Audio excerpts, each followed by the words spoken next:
warahmatullahi wabarakatuh. Salam sejahtera bagi kita semua. Perkenalkan, nama saya Efrisna Fatmi Santi.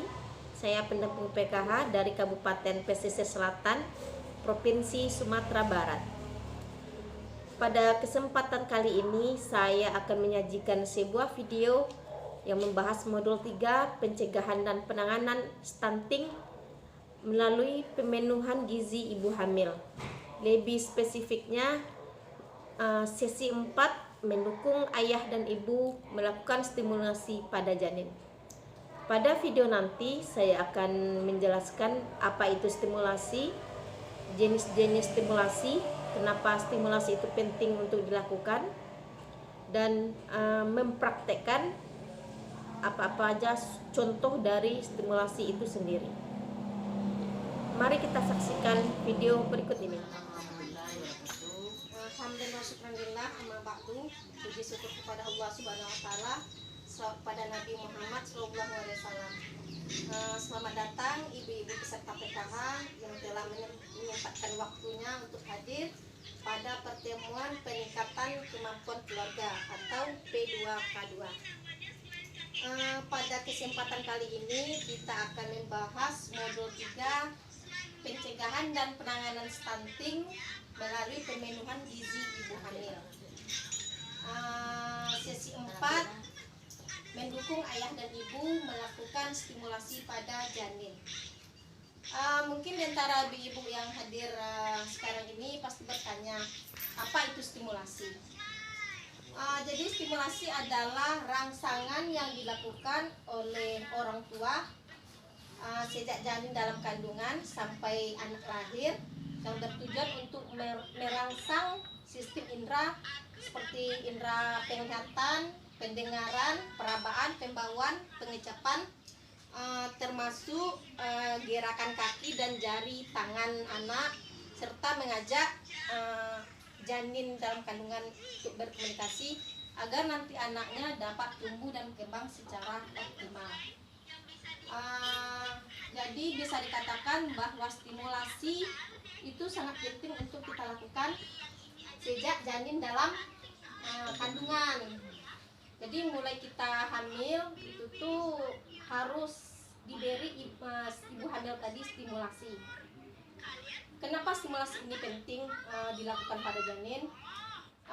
Pada usia janin 0 sampai 9 bulan atau 0 sampai 10 bulan itu neuron atau sel saraf sudah mulai terbentuk.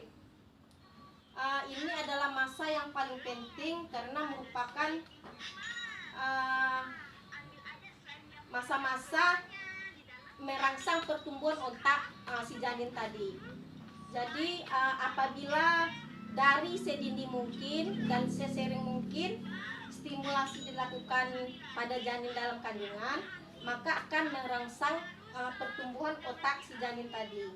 Jadi nanti diharapkan anaknya lahir sehat dan cerdas. Makanya ibu-ibu peserta PKH diberi program sembako supaya program sembako itu kan diberikan untuk beras, ayam, telur, kentang, ya kan ibu ya, ada kentang, kacang padi. Jadi itu kan tujuannya untuk memenuhi kebutuhan gizi keluarga. Nah, untuk ibu hamil itu kan dia berguna untuk kebutuhan janinnya yang dikandungnya. Nah, di samping makanan yang bergizi yang dimakan oleh ibu hamil tadi, maka juga harus diberikan stimulasi agar nanti anaknya lahir cerdas dan pintar dan terhindar dari stunting. Stunting apa ibu? Pendek. Jadi stunting ini adalah anak yang tumbuh tidak sesuai dengan usia teman sebayanya atau bisa dikatakan pendek. Jadi itu adalah program pemerintah sekarang ini ibu, supaya nanti anak kita ini lahir tidak pendek gitu kan. Jadi ada 3 jenis stimulasi. Pertama, stimulasi sentuhan.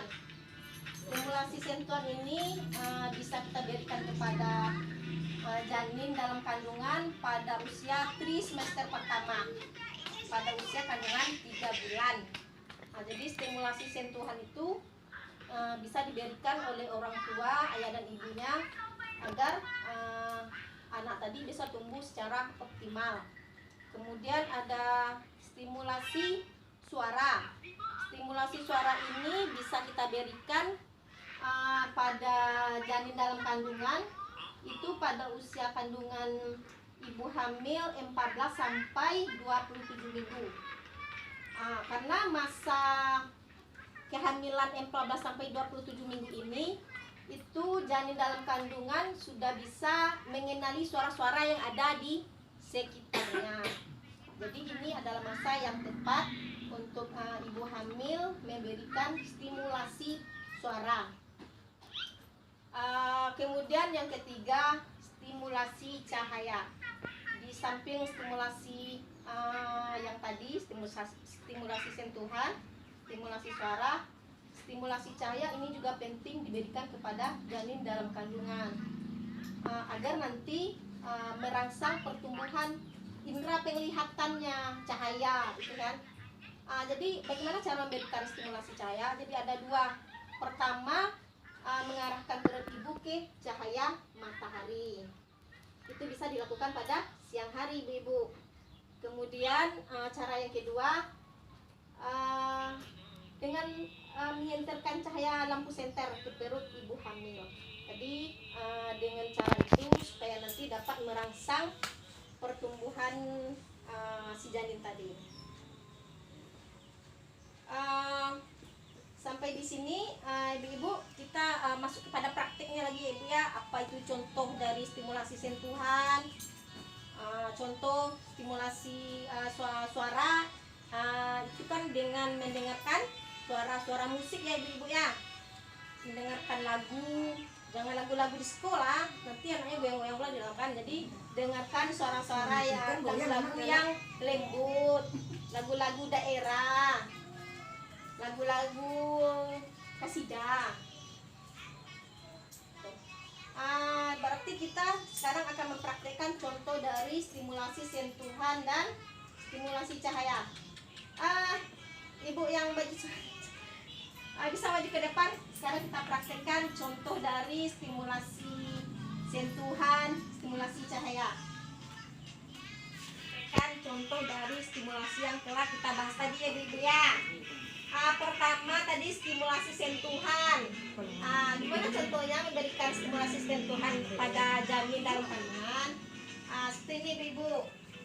Kan misalkan gini, lagi hamil. Jadi cara memberi sentuhan seperti ini ibu. Sentuhan lembut.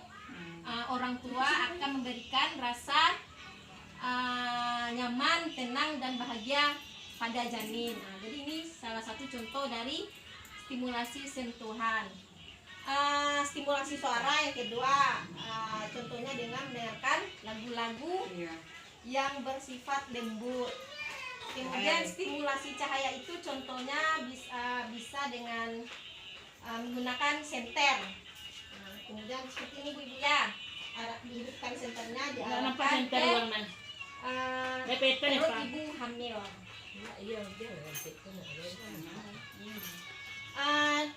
Silakan duduk ibu. Makasih ya ibu ya. Demikianlah sesi pembahasan modul 3 sesi 4 sekarang ini. Lebih dan kurang mohon maaf. Wabillahi taufiq wal hidayah. Assalamualaikum warahmatullahi wabarakatuh. Warahmatullahi wabarakatuh. Berdasarkan video tersebut, maka dapat kita ambil kesimpulan bahwa stimulasi yang diberikan pada janin itu sangat penting sekali untuk perkembangan otak janin nantinya. Semakin sering dan semakin dini stimulasi diberikan pada janin, maka akan mengoptimalkan pertumbuhan otak pada janin. Demikianlah yang dapat saya sampaikan. Lebih dan kurang mohon maaf. Wabillahi taufiq wal hidayah. Assalamualaikum warahmatullahi wabarakatuh.